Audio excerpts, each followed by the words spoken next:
یہ باہمی ہمدردی کا مہینہ ہے، شہر یزاد فیہ رزق المومن، اور یہ ایسا مہینہ ہے کہ جس میں مومن کے رزق میں برکت ڈال دی جاتی ہے، مومن کا رزق بڑھا دیا جاتا ہے۔ من فطر فیہ صائما، جس کسی نے افطار کرایا اس میں کسی روزے دار کو، کان لہ مغفرۃ لذنوبہ وعتق رقبتہ من النار، تو وہ اس کے لیے اس کے گناہوں کی مغفرت کا سبب بن جائے گا اور اس کی گردن کے آگ سے چھٹکارا پانے کا ذریعہ بن جائے گا، کسی روزے دار کا افطار کرانا۔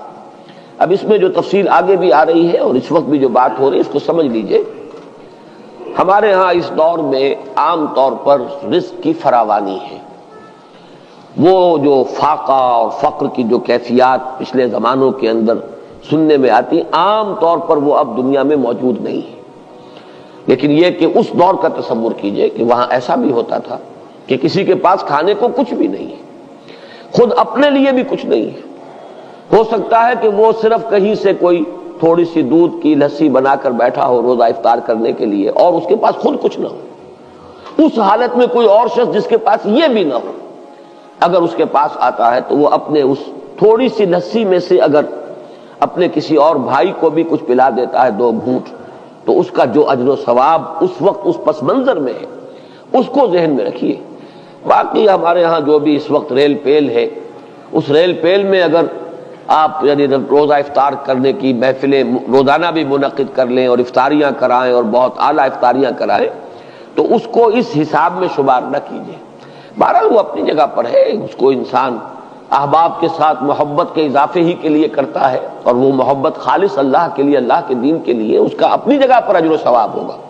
لیکن یہ جو اجر و ثواب یہاں بیان ہو رہا ہے اور جس درجے کا اجر و ثواب بیان ہو رہا ہے، اس کے لیے اس قسم کے پس منظر کو سامنے رکھنا ضروری ہے،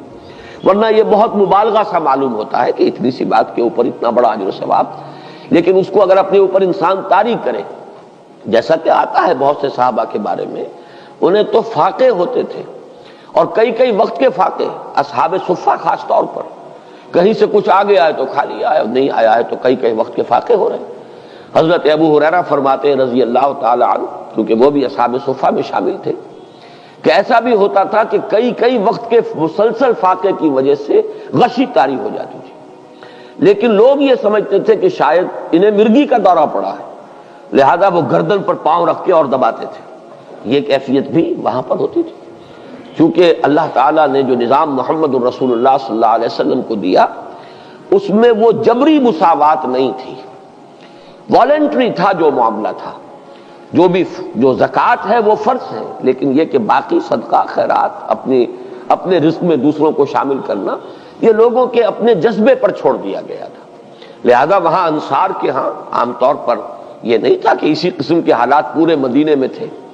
وہ واقعہ بھی آتا ہے کہ خود حضور صلی اللہ علیہ وسلم کو کئی وقت کا فاقہ تھا،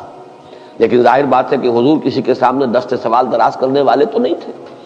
اتنے میں حضرت ابو بکر آ جاتے ہیں، اور ان کی کیفیت بھی وہی ہے، حضور نے دیکھ لیا، چہرے سے مشرے سے اندازہ ہو جاتا ہے کہ فاقہ ہے۔ حضرت عمر آئے، ان کا حال بھی یہی۔ تو حضور پھر ان دونوں کی وجہ سے اٹھے، ان کو لے کر ایک انصاری کے باغ میں پہنچے۔ اب ان انصاری صحابی کی عید ہو گئی کہ حضور تشریف لائے، وہ دوڑے فوراً باغ میں سے کچھ انگوروں کے خوشے، کچھ اور چیزیں لا کے فوراً رکھی، اور پھر چھری ہاتھ میں لے کر دوڑے لپکے کہ کسی جانور کو ذبح کریں، اور پھر یہ کہ ضیافت کا اہتمام کرے۔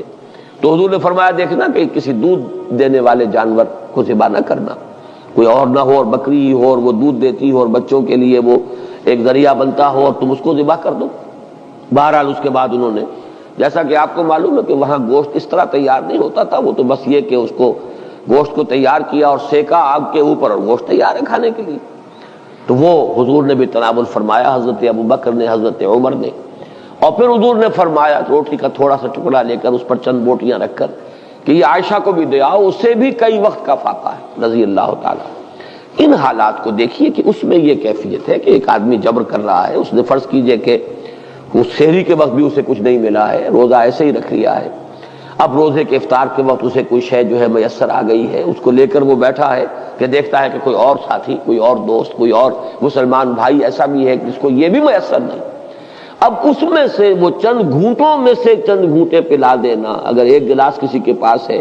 تو تو اس میں سے 2 گھونٹ پلا دینا واقعتاً اس کا اجر و ثواب جو ہے وہ وہی ہوگا جو حضور صلی اللہ علیہ وسلم بیان فرما رہے ہیں۔ تو فرمایا من فطر فیہ صائما کان لہ مغفرۃ لذنوبہ وعتق رقبتہ من النار وکان لہ مثل اجرہ من غیر ان ينتقص من اجرہ شیء، اور اس افطار کرانے والے کو بھی روزہ رکھنے والے کے برابر ثواب ملے گا، بغیر اس کے کہ اس روزہ رکھنے والے کے ثواب میں کوئی کمی ہو۔ اس کا اپنی جگہ پر اجر و ثواب رہے گا، لیکن جس نے افطار کرایا ہے اس کو اس کے برابر اجر مل جائے گا۔ قلنا یا رسول اللہ، ابھی حضرت سلمان فارسی فرما رہے ہیں کہ ہم نے عرض کیا ہے اللہ کے رسول صلی اللہ علیہ وسلم لیس کلنا یجد ما یفطر بہ الصائم، حضور ہم میں سے ہر ایک کو تو یہ مقدرت حاصل نہیں ہے کہ جس سے وہ روزہ کسی روزے دار کا روزہ افطار کرا سکے۔ ہم پر تو خود جو ہے بہت فقر کا غلبہ ہے، ہم بہت احتیاج کی کیفیت ہے۔ لیس کلنا یجد ما یفطر بہ الصائم فقال رسول اللہ صلی اللہ علیہ وسلم، تو ارشاد فرمایا اللہ کے رسول صلی اللہ علیہ وسلم نے یعطی اللہ ھذا الثواب، اللہ تعالیٰ یہ ثواب عطا فرما دے گا اس شخص کو بھی من فطر صائما علی مضغۃ لبن، جس نے کسی روزے دار کا روزہ افطار کرایا کسی لسی کے گھونٹ پر، اور شربۃ من ماء، یا پانی بھی کسی وقت اس قدر کمیاب ہو جاتا ہے کہ پانی ہی نہیں ہے تو پانی میں سے بھی کسی کو حصے دار بنا لیا ہے، تو وہ اس کو ومن اشبع صائما سقاہ اللہ من حوض شربۃ لا یظمأ حتى يدخل الجنہ، اور جو شخص کسی روزے دار کو پیٹ بھر کر سیر ہو کر کھانا کھلائے گا اس کو تو اللہ تعالیٰ میرے حوض سے، حوض کوثر سے پلائے گا، سیراب کرے گا، اور اس طرح سیراب کر دے گا کہ پھر جب تک وہ جنت میں داخل نہیں ہو جائے گا اسے پیاس کا احساس نہیں ہوگا، یعنی اس درجے سیری کا احساس ہو جائے گا کہ اللہ تعالیٰ جب تک کہ وہ جتنے مراحل ہیں یوم حشر کے اور اس کے مختلف مراحل اور مدارج،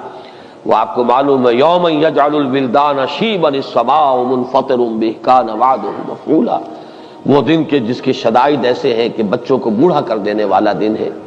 تو اس دن پھر پیاس نہیں لگے گی اس شخص کو جس کو اللہ تعالیٰ میرے حوض سے پلائے گا۔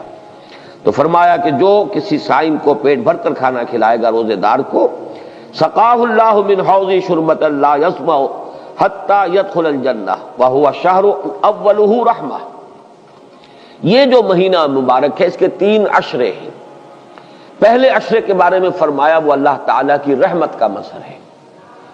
وَأَوْسَطُهُ مَغْفِرَةٌ، اور اس کا درمیانی عشرہ جو ہے وہ گویا کہ اللہ تعالیٰ کی طرف سے مغفرت کا پروانہ لے کر آتا ہے، وَآخِرُهُ عِتْقٌ مِّنَ النَّارِ، اور اس کا آخری عشرہ وہ تو گویا